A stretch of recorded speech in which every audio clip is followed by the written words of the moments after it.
So now, since I have a circuit where current alternates direction, so right now that is more positive, that's more negative, and when the red LED lights up, that's more positive, that's more negative. So current, voltage keeps changing direction, and thus current keeps changing direction. So I have here a full wave bridge rectifier, and what that does is it doesn't matter which way the voltage goes, it will output voltage, the positive on this side, negative on that side, whether this side's more positive or that side's more positive.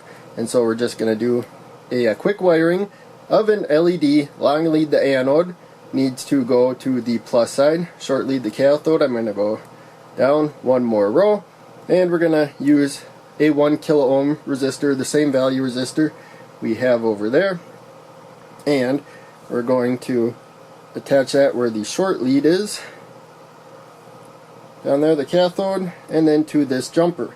So that's really it for wiring it, other than delivering power to it. So I have a couple of long jumpers, and so it doesn't matter if I put the positive side to the ground or to the output of that op amp there.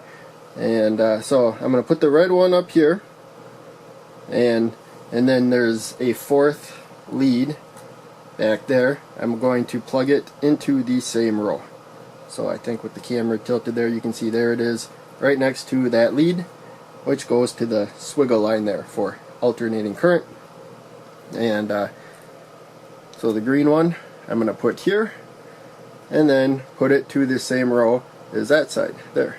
And now you'll notice that that LED is lit up. It's wired the exact same as those two, but it's lit up no matter which way the current is going. And of course we can take multimeter measurements of it too.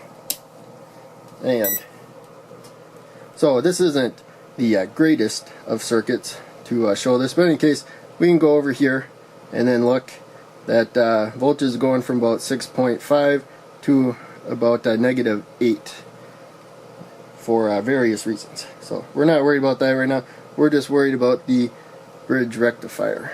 And there we go. So we got 6.6 positive, and then negative almost 8 right there. And it's flipping back and forth, as you can see. And so now we will go to the output. So we saw that the voltage isn't the same in both directions. Last video we kind of addressed that using Zener diodes, where it set the voltage to a specific voltage a bit better. But in any case, that's what the full wave bridge rectifier does. So if you have an alternating current, usually it's a high voltage, so I'm not going to be showing that. But if you have an alternating current, you can step down the voltage to a safe voltage, and then use one of these because it's alternating, it's going back and forth. You can use this to make sure that one of the outputs is always positive and the other one's always negative. And the way they do this is with 4 diodes. So there's one diode that goes this way. If it's more positive there, it lets the signal go that way, or the power, and then when it's more negative, it goes that way.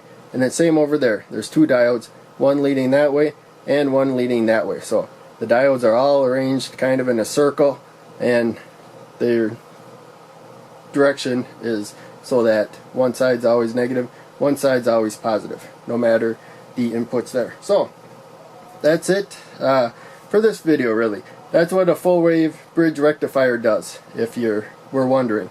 So thanks for watching. I will see you in the next video.